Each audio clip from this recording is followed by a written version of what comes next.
विंध्य के रीवा में हम मौजूद हैं। रीवा में रीजनल इंडस्ट्री कॉन्क्लेव चल रहा है। यह कॉन्क्लेव में आज इन्वेस्टर मीट है मध्य प्रदेश के मुखिया मोहन यादव के वो तमाम उद्यमिन से जे विंध्य में अपन उद्योग स्थापित करे चाहते हैं, जौने में लगभग 31,000 करोड़ के जो है उद्यमिन के द्वारा यहाँ इन्वेस्टर मीट में इन्वेस्ट करे के बात कही गई है। तो विंध्य क्षेत्र के ये पहल बघेली न्यूज़ चैनल में हम करें तिवारी अपना पंचेन का सभी जनन का प्रणाम करी थे और शुरुआत करी थी खबर के। हमारे साथ चल रही तस्वीर देखी लागे, ये तस्वीर है प्रेस कॉन्फ्रेंस के, जहाँ मुख्यमंत्री मोहन यादव के द्वारा प्रेस कॉन्फ्रेंस कही के ये पूरे रीजनल इंडस्ट्री कॉन्क्लेव के बारे में बतावागा और यह बतावागा कि 31,000 करोड़ के निवेश उद्योगपतियों के द्वारा विंध्य में किन जाए है। विंध्य में उनके द्वारा कहागा कि अपार संभावना ही और यह अपार संभावना में कहो न कहो पंख लगे के काम ये उद्यमी कह रहे हैं। तो सुनी पूरी प्रेस कॉन्फ्रेंस आपन अपने परिवार के रखी बहुत ख्याल। धन्यवाद, प्रणाम। माननीय मुख्यमंत्री महोदय से निवेदन करूँगा कि मीडिया को आज के बारे में संक्षिप्त मीडिया को ब्रीफ करने की कोशिश करें। आज की इस प्रेस वार्ता में मैं आप सबका स्वागत करता हूँ, अभिनंदन करता हूँ। मेरे साथ हमारे डिप्टी सीएम राजेंद्र शुक्ला जी, माननीय मंत्री हमारे वरिष्ठ नेता श्रीमान प्रहलाद पटेल जी, प्रभारी मंत्री रीवा, इस अवसर पर माननीय सांसद जनार्दन मिश्रा जी, हमारे जिला अध्यक्ष Ajay Singh ji. Regional industry conclave Rewa के अंदर आज जैसे कि उम्मीद थी, मुझे इस बात का संतोष है कि जिस प्रकार से माहौल बना रीवा में, पहली बार रीजनल इंडस्ट्री कॉन्क्लेव करने का मौका मिला, जिसके माध्यम से हमारे रीवा अंचल में रीवा, सीधी, सिंगरौली, पूरे संभाग सतना औद्योगिक क्रांति की दिशा में ये बहुत बड़ा कदम था और इसका रिस्पांस भी क्षेत्र से उतना ही अच्छा आया। हमारी उम्मीद से बढ़कर के पंजीयन हुए हैं और पंजीयन भी कितने हुए हैं अंदाज लगा सकते हैं इस बात का कि निवेशकों और हमारे उद्योगपतियों का जो उत्साह है, लगभग 4,000 से अधिक प्रतिभागियों ने भागीदारी की है। हमारा सभागार छोटा पड़ गया। कई इंडस्ट्रीज ने जिनकी इंडस्ट्रियों का भूमि पूजन हुआ, उनके इंडस्ट्रियों के जिनके छोटी इंडस्ट्रियाँ थी तो हमको अपने बिठाने की जगह कम पड़ रही, लेकिन उसके बाद भी लोगों का उत्साह कम नहीं हुआ। और न केवल हमारे रीवा अंचल के बल्कि पूरे प्रदेश के अलावा मैं आपको बताना चाहूँगा कि 10 से ज़्यादा राज्यों के निवेशकों ने इसमें सहभागिता की है। 300 से अधिक बायर सेलर मीटिंग हुई है। 150 से अधिक अति विशिष्ट, एक तरह से हमारे बिजनेस के विशिष्ट अतिथियों ने भागीदारी की है, जिनमें खासकर अधिकांश खरीद में भी सीमेंट, नवकरणीय ऊर्जा, डोलामाइट, ग्रेफाइट और अलग अलग प्रकार के हमारे लोहा से लेकर के एल्यूमिनियम तक कई प्रकार के जो इंडस्ट्री लगाने की संभावना वाले लोग भी हैं और उत्खनन वाले लोग भी हैं। नवकरणीय ऊर्जा, कृषि, खाद्य प्रसंस्करण और टूरिज्म के सेक्टर के उद्योगपति भी हैं जिन्होंने इसमें अपनी रुचि दिखाई है। उद्योगपतियों द्वारा भी अपने अनुभव साझा किए गए और जो उद्योगपति आए जिन्होंने कहा कि हमारी मध्य प्रदेश की जो औद्योगिक नीति है वो सर्वाधिक आकर्षक है और उसकी आकर्षक होने के कारण से वो सब अपने निवेश को लगाने के लिए बड़े पैमाने पे इच्छुक हुए हैं। जो 20 से अधिक उद्योगपतियों और उद्योग संगठनों के साथ 1-to-1 की मीटिंग की गई थी और जो बड़े निवेशक हैं, जैसे आपकी जानकारी में भी है, हमारे पतंजलि ग्रुप के बालकृष्ण जी, डालमिया सीमेंट से पुलिस डालमिया, हमारे सिद्धार्थ इंफ्राटेक ग्रीनको से बी नरसिम्हा राव जी, रिलायंस से हरित त्रिपाठी जी, बीपीएल, अडानी, नरेश गोयल, रामा ग्रुप, ऐसे कई बड़े ग्रुप भी हमारे साथ आ जा करके अपने इस आयोजन में हिस्सा लिया है।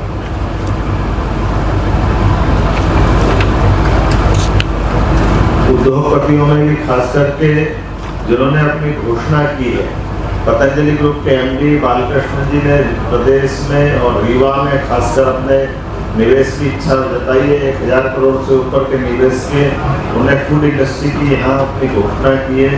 साथ ही साथ उन्होंने कहा कि ये फूड इंडस्ट्री न केवल हमारे लिए इंडस्ट्री का रूप में काम करेगी, बल्कि बड़े पैमाने पे कृषि के कृषकों के लिए जो हमारी फसल के चक्री क्रम में लोग अपनी फसल से ज़्यादा आय निकालें, इस दिशा में काम करेंगे।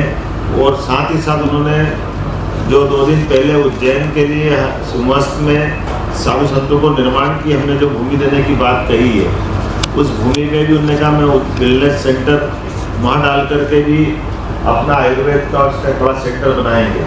मुझे इस बात की प्रसन्नता है कि डालमिया ग्रुप के पुनीत डालमिया ने भी 4 मिलियन टन क्लिंकर और सीमेंट फैक्ट्री की घोषणा की है, जिसमें लगभग 3000 करोड़ से ज़्यादा का निवेश होगा। और उन्होंने कहा कि ये जो हमारा निवेश यहाँ होने वाला है, ये प्लांट दुनिया का अद्वितीय आकर्षक होगा, जिसमें 100% अक्षय ऊर्जा का उपयोग करने का हमने प्लान बनाया है। इसी के साथ साथ रामा ग्रुप के नरेश गोयल जी द्वारा फर्नीचर सेक्टर में सतना के अंदर 500 करोड़ का निवेश का प्रस्ताव दिया है। सूक्ष्म लघु एवं मध्यम उद्योग अर्थात MSME और स्टार्टअप, माइनिंग, पर्यटन, कुटीर उद्योग, इस विषय पर सेमिनार सेक्टोरल सत्र हुआ। नवकरणीय ऊर्जा के लिए राउंड टेबल चर्चा आयोजित की गई, जिसमें सोलर एनर्जी और उनके उद्योगपतियों ने इससे को बढ़ावा देने के लिए बात की है। MP औद्योगिक विकास निगम, MP IDC और नगर निगम के बीच एक MOU हुआ है, ताकि हमारे बीच औद्योगिक निवेश क्षेत्र में जल की आपूर्ति हो और नगर निगम और इंडस्ट्री बेल्ट में परस्पर इसका आदान प्रदान किया गया। मध्य प्रदेश टूरिज्म बोर्ड और AKS यूनिवर्सिटी सतना के मध्य MOU किया गया, जिसके माध्यम से हमारे रोजगार पर विभिन्न प्रकार के कोर्स के संचालन के लिए, इंटर्नशिप के लिए और स्वरोजगार को बढ़ावा देने के लिए इसका ये अपना एक परस्पर विश्वविद्यालय की भूमिका रहेगी। रीजनल इंडस्ट्री कॉन्क्लेव रीवा में 85 इकाइयों के आशय पत्र जारी किए गए, जिसमें 146 एकड़ भूमि आवंटित की गई है, जिसमें 918 करोड़ से अधिक के पूंजी निवेश है। 3350 से अधिक लोगों को रोजगार दिए जाएंगे। कुल मिलाकर के भूमि पूजन और लोकार्पण जो प्रदेश भर में भी हुए हैं और रीवा में भी हुए हैं, ऐसे सभी 21 से ज़्यादा इकाइयों के भूमि पूजन लोकार्पण रीजनल इंडस्ट्री कॉन्क्लेव में किए गए, जिसमें अकेले रीवा में 9 इकाइयाँ क्षेत्रीय कार्यालय के माध्यम से आती है, जिसमें 2680 करोड़ से अधिक के निवेश के प्रस्ताव और 1830 से अधिक रोजगार होंगे। जो रोजगार परक इंडस्ट्रियों के भूमि पूजन लोकार्पण है। लेकिन आज जो इंडस्ट्री कॉन्क्लेव की गई है, इस इंडस्ट्री कॉन्क्लेव में जो प्रस्ताव आए, मुझे इस बात की प्रसन्नता है कि आमतौर पर इतने बड़े पैमाने पर प्रस्ताव आना, ये हमारी कॉन्क्लेव की सफलता बताएगी। लगभग 31,000 करोड़ से ज़्यादा के निवेश के प्रस्ताव आज हमारे यहाँ इसी कॉन्क्लेव में आए हैं, जिसमें प्रमुख रूप से मैं कुछ उल्लेख करना चाहूँगा, जिसमें 14,000 से अधिक लोगों के रोजगार के अवसर सृजित होंगे और लंबे समय तक ये हमारी व्यक्ति समृद्धि का एक तरह से परिचायक बनेगी। सिद्धार्थ इन्फ्राटेक ग्रीनको द्वारा नवकरणीय ऊर्जा के माध्यम से 12,800 करोड़ का प्रस्ताव मिला है, जिसमें 6,400 से अधिक लोगों को रोजगार मिलेगा। ऋत्विक प्रोजेक्ट प्राइवेट लिमिटेड पन्ना का यह प्रोजेक्ट मिला, जिसमें नवकरणीय ऊर्जा के माध्यम से 4,000 करोड़ के नए प्रस्ताव प्राप्त हुए। इसमें 2,400 से ज़्यादा लोगों को रोजगार मिलेगा।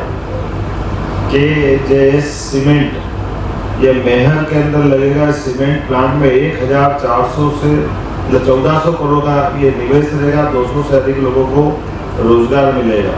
पतंजलि ग्रुप ने, जैसा मैंने पहले कहा है, 1,000 करोड़ के निवेश की घोषणा की है और इसमें क्योंकि फार्मर बेस्ड इंडस्ट्री रहेगी, फूड इंडस्ट्री, तो प्रत्यक्ष तो लोगों को रोजगार मिलेगा 1,000 के आसपास, लेकिन हजारों लोगों को खेती में से अपनी अपनी फसल उत्पादन के माध्यम से उनकी आय बढ़ाने का बड़ा रूप रहेगा। फर्नीचर ग्रुप रामा द्वारा 500 करोड़ के इन्वेस्टमेंट की इस बात की जो सतना में लगेगा, इसमें 100 से अधिक लोगों को रोजगार मिलेगा। सोलर नवकरणीय ऊर्जा का ये एक solar AMC service private limited Digendra Rathore ji का ये प्रोजेक्ट है नवकरणीय ऊर्जा का, जिसमें 400 करोड़ का निवेश रहेगा, 200 से अधिक लोगों को रोजगार मिलेगा। BPCL के माध्यम से पेट्रोकेमिकल्स का प्रोजेक्ट लगाने के लिए सिंगरौली का ऑफर दिया गया, जिसमें 300 करोड़ का निवेश है और 300 से ज़्यादा लोगों को रोजगार मिलेगा। माँ शारदा मिनरल्स में 225 करोड़ का इन्वेस्टमेंट है और माइनिंग में इसमें लोगों को रोजगार मिलेगा। एस गोयनका ग्रुप में 200 करोड़ का निवेश है, 500 लोगों को रोजगार मिलेगा। सीमेंट, क्लिंकर, पल पुट्टी का ये मूल रूप से इनका काम होने वाला है। शिव शक्ति कंस्ट्रक्शन कंपनी 175 करोड़ का निवेश है, 200 से ज़्यादा लोगों को रोजगार मिलेगा। ये इंफ्रास्ट्रक्चर बेस्ड काम है। Sudarshan Texmo solution private limited Jabalpur में रक्षा उत्पादन के क्षेत्र में एक ड्रोन टेक्नोलॉजी का एक प्रस्ताव मिला है। 100 करोड़ का आसपास का ये प्रस्ताव है, जिसमें 50 से ज़्यादा लोगों को रोजगार मिलेगा। Mehrotra Buildcon private limited Satna में खाद्य प्रसंस्करण के लिए 100 करोड़ की नई यूनिट प्रारंभ की जाएगी। इंडो बेस्ट राइस मिल का 100 करोड़ का प्रस्ताव रीवा के लिए है। Bridge craft solution private limited Rewa में मैन्युफैक्चरिंग करेंगे, इसमें लगभग 20 करोड़ का इन्वेस्टमेंट रहेगा। महान एंडरसन अडानी ग्रुप द्वारा सिंगरौली में कोल ब्लॉक का 2528 करोड़ का नया प्रस्ताव दिया गया है। जय प्रकाश पावर वेंचर्स सिंगरौली में कोल ब्लॉक का 750 करोड़ का नया प्रस्ताव दिया गया है। NTPC विंध्याचल द्वारा सिंगरौली में नवीन solar energy plant 103 crore. Messrs UltraTech cement private limited Maihar cement इकाई का 3000 करोड़ का नया प्रस्ताव। निसर्ग इस्पात का रेयर अर्थन ग्रेफाइट ब्लॉक में 1000 करोड़ का निवेश की बात कही है। ऐसे अलग अलग छोटे छोटे 2, 5, 10, 1, 4, 6 ऐसे कई प्रस्ताव तो हमने इसमें गिनती में नहीं लिए, क्योंकि वो बड़ी संख्या में कुल मिलाकर के हमारे लगभग 31,000 करोड़ से ज़्यादा के प्रस्ताव जो मूल रूप से आज संपन्न हुए हैं। मैं उम्मीद करता हूँ कि जिस प्रकार से उद्योग विभाग, MSME, खनिज, अन्य सेक्टर में मिलकर के ये प्रस्ताव आए हैं, ये न केवल मध्य प्रदेश की हमारी औद्योगिक निवेश की इकाई का एक नया ताकत का रूप बन के निकलेगी, बल्कि विंध्य के क्षेत्र को अपनी एक नई पहचान बनाएगी। ये रीजनल इंडस्ट्री कॉन्क्लेव का क्रम जो हमने पहले से डिसाइड किया आज 5वें नंबर का था, और इसकी खास बात यही रही है कि पहली बार होने वाले इंडस्ट्री कॉन्क्लेव में भी जिस ढंग से रिस्पांस आया है, ये रिस्पांस बताता है कि ये बार बार की और ऐसे आने का अवसर पर दोबारा भी हम इस प्रकार से इस क्रम को जारी रखेंगे।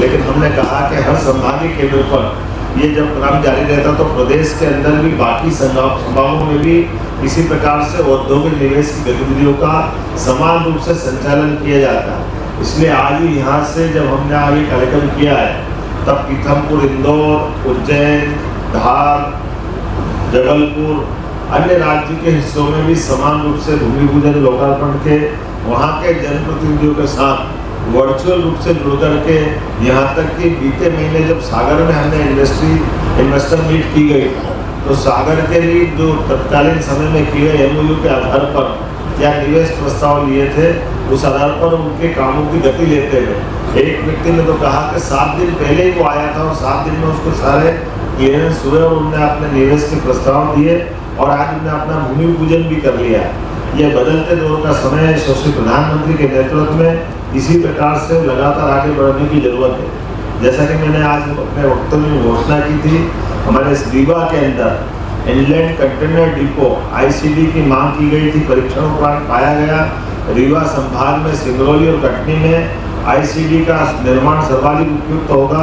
हमने निर्णय किया कि रीवा संभाग में उद्योगों को बढ़ावा देने और यहाँ से एक्सपोर्ट सुविधा को बहाल करने के लिए एक की जगह 2 जगह इनलैंड कंटेनर डिपो का निर्माण किया जाए। यहाँ यही नहीं, ये ICD के साथ मल्टी मॉडल लॉजिस्टिक पार्क का निर्माण भी किया जाएगा। आज ही हमने यहाँ रीवा संभाग के सिंगरौली, सीधी, मऊगंज, मेहर जिले में MSME विभाग के औद्योगिक क्षेत्रहीन, जहाँ औद्योगिक क्षेत्र नहीं है, में नवीन औद्योगिक क्षेत्र बनाने की घोषणा की गई है। जिला रीवा और सतना में वर्तमान स्थापित औद्योगिक क्षेत्र के अलावा नवीन औद्योगिक क्षेत्र इन रीवा और सतना में भी किए जाएंगे। औद्योगिक क्षेत्र उद्योग द्वीप बेढन में जल आपूर्ति हेतु 84 लाख की लागत से नवीन योजना का क्रियान्वयन किया जाएगा। विंध्य क्षेत्र में टूरिज्म की अर्थात पर्यटन की अपार संभावना है। देशी विदेशी पर्यटकों को आकर्षित करने के लिए विशेष टूर पैकेज और पर्यटन सर्किट बनाए जाएंगे। देश के अन्य शहरों और विदेशों में भी इसका प्रचार प्रसार किया जाएगा। संजय दुबरी नेशनल पार्क के आसपास अंतर्राष्ट्रीय स्तर की पर्यटक गतिविधियों का केंद्र बनाया जाएगा। विंध्य में निजी निवेश के बेहतर से प्रयास के लिए बेहतर होटल, रिसोर्ट्स, पर्यटन की परियोजना विकसित करने के लिए पर्यटक निवेश नीति और अधिक आकर्षित करने जा रहे हैं। खास करके यहाँ की जो रीजनल कॉन्क्लेव की गई नवकरणीय ऊर्जा के निवेश में अत्यधिक रुचि प्राप्त हुई है। उत्तर प्रदेश और मध्य प्रदेश के बीच सोलर ग्रिड स्थापित कर परस्पर ऊर्जा का आपस में सहयोग करेंगे और कॉम्प्लीमेंट्री बिजली सप्लाई करेंगे। जब हमारे यहाँ सीजन होगा तो हमारे यहाँ रखेंगे, जब हमारे यहाँ सीजन नहीं तो उत्तर प्रदेश को देंगे। ये दोनों राज्यों के बीच देश का पहला है हमारा ये नवकरणीय ऊर्जा का परस्पर एक दूसरे के राज्यों में बिजली सप्लाई का ये नया प्रयोग होगा। एक हमने कुसुम योजना के अंतर्गत किसानों के लिए बड़ी राहत देते हुए 1 लाख से ज़्यादा सोलर पंपों के माध्यम से किसानों को ऊर्जा से खेती का महत्व अर्थात बगैर कोई खर्च किए हुए बिजली से, सोलर बिजली से वो अपनी खेती कर सकेंगे, इसकी शुरुआत करने का भी हमने निर्णय किया है। MSME, कुटीर उद्योग और वृहद उद्योग को एक साथ जोड़ने का निर्णय किया है। मध्य प्रदेश में निवेशकों के लिए सुशासन, निवेश के वातावरण, हेड होल्डिंग नीतियों को सराहा है। उम्मीद कर रहे हैं कि जिस प्रकार का ये हमारा वर्तमान का इंडस्ट्री कॉन्क्लेव हुआ है, यशस्वी प्रधानमंत्री के नेतृत्व में विंध्य को बेहतर कनेक्टिविटी बनाने के लिए जिस प्रकार से एयरपोर्ट मिला है, समान रूप से हमने औद्योगिक निवेश का भी बड़ा वातावरण बनाया है। और ये कुल मिलाकर के वर्तमान के समय में विंध्य एक बढ़ते महानगर के साथ साथ खास करके ये औद्योगिक निवेश का पूरे देश के अंदर अपने आप में अलग पहचान बनाने वाला क्षेत्र बन रहा है, जिसके माध्यम से दूरगामी दृष्टि से बड़े निवेशक भविष्य के बड़े बड़े प्लान लेकर यहाँ आने के लिए आगे बढ़े हैं। मैं उम्मीद कर रहा हूँ कि जिस प्रकार से मध्य प्रदेश ने पूरे देश के उद्योगपतियों को आकर्षित किया है, विंध्य में भी उनकी इच्छा दिखाना, निवेश के प्रस्ताव देना, ये हमारी अपनी उस भावना को पुष्ट करने के लिए है जिसके लिए मध्य प्रदेश में वर्तमान में वातावरण बना हुआ। एक बार फिर मैं आपकी इस प्रेस कॉन्फ्रेंस के माध्यम से सभी उद्योगपतियों को, सभी निवेशकों को धन्यवाद ज्ञापित करता हूँ जिन्होंने इस सम्मेलन में भाग लिया। राज्य सरकार उद्योगपतियों और निवेशकों के साथ मध्य प्रदेश की जनता, खास करके हमारे युवा मित्रों के लिए जो हमारे IT के सेक्टर में भी आना चाहते हैं, हमने हर सेक्टर में युवाओं को महत्व देने के लिए, गरीबों को काम दिलाने के लिए, बौद्धिक क्षमता का अपने मध्य प्रदेश का उपयोग करने के लिए इंडस्ट्री कॉन्क्लेव की श्रृंखला प्रारंभ की है। इस माध्यम से ब्रेन ड्रेन की जो समस्या आती है कि हम अपने स्किल लेवल और बौद्धिक क्षमता वाले उच्च शिक्षा प्राप्त विद्यार्थियों को किसी और राज्य में जाना पड़े, उससे बचाते हुए हमारे प्रदेश में उनकी क्षमता का उपयोग हो। जैसे खास करके यहाँ आज ही हमने एक IT पार्क का भी भूमि पूजन किया है। इस IT पार्क के माध्यम से दिल्ली में पहली बार IT पार्क बनेगा और न केवल IT पार्क बनेगा बल्कि पूरे क्षेत्र के अंदर 10 मंजिला नया भवन बनाना, यह हाई राइज बिल्डिंग की कल्पना को साकार करेगा। हाई राइज बिल्डिंग के माध्यम से इंफ्रास्ट्रक्चर के लिए एक नया दरवाजा खुलेगा। एक एक करके ऐसे कई काम हमारे द्वारा किए जा रहे हैं जिसके माध्यम से हमारे क्षेत्र के युवाओं को काम मिले, विकास का नया पैमाना बने और हम सब मिलकर के मध्य प्रदेश को यशस्वी प्रधानमंत्री के नेतृत्व में डबल इंजन की सरकार के साथ आगे बढ़ा पाए। एक बार फिर मैं आप सबको धन्यवाद देता हूँ। 16 साल से 1,50,000 करोड़ के प्रस्ताव तो अभी तक आ चुके थे, अगर ये 31,000 जोड़ते हैं तो लगभग 2,80,000 करोड़ से ऊपर के निवेश हमको अभी तक मिले हैं और ये निवेश के प्रस्ताव रुक नहीं रहे। इसके बाद अभी नर्मदापुरम, फिर शहडोल, ये क्रम लगातार जारी रखते हुए फिर भोपाल में हम अपने ग्लोबल इंडस्ट्री कॉन्क्लेव भी करने वाले हैं।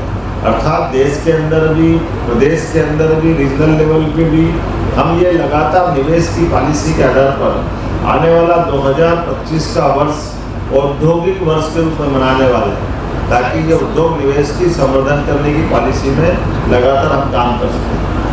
सर पहले तो जैसे अगर कोई जिसमें भारत सरकार से एनओसी लाना है, कोई पर्यावरण संबंधी मध्य प्रदेश से और देश के अंदर से उसको कुछ काम करना है, तो स्वाभाविक रूप से उसकी लैंड कैसी है, बाकी शर्तें कैसी है। लेकिन ये आपकी जानकारी के लिए बता दूं कि हमारी सरकार ने एक निर्णय किया है, 55 ही जिलों के अंदर जिला कलेक्टर कार्यालय में एक उद्योग प्रकोष्ठ बनाया है, ताकि हर जितने निवेशक हैं लोकल अलग अलग प्रकार के एनओसीओं को लाने के लिए अनावश्यक समय नहीं लगे, इसीलिए वो कलेक्टर के माध्यम से एनओसीआं प्राप्त करेंगे, नवीन तकनीक के आधार पर उनके क्लियरेंस मिलेंगे और निवेशकों से 1-to-1 मीटिंग करते हुए अधिकारियों को बिठा करके हमारा प्रयास है कि इस मीटिंग से अगले मीटिंग तक, अर्थात हर महीने तो ये इंडस्ट्री कॉन्क्लेव कर ही रहे हैं, तो हम एक दिन भी बीच में खाली नहीं जाने देंगे। लगातार संपर्क रखते हुए अगर यहाँ कोई कारण से पूरा नहीं हो पाए तो अगली मीटिंग तक वो जरूर आए, और ये क्रम लगातार बनाए रखने से सरकार की भावनाओं को समझ करके अधिकारियों ने भी अपनी एक लाइन पकड़ी हुई है, वो भी अपने अपने स्तर पे लगातार सबकी मदद करते जा रहे हैं।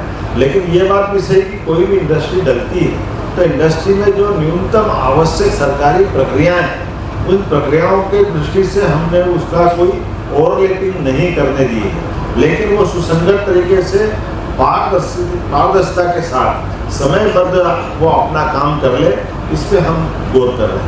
जो मुख्यमंत्री जी, इन में जो रोजगार लग रहे हैं, इन में जितने भी रोजगार लग रहे हैं, एक तो लाइट बहुत आ रही है, मेरे को आपका थोड़ा चेहरा का अपना संतान के सुख से वंचित है। अब ने संपर्क करी विंध्य क्षेत्र के विख्यात पहिल टेस्ट ट्यूब बेबी सेंटर से। महिला से संबंधित कोनो गंभीर समस्या के खातिर संपर्क करी प्रतिदिन पुराना तीर्थ मेमोरियल अस्पताल कुटेही रीवा। संपर्क कर सके थे 8821000416 पर या 076623524551 पर।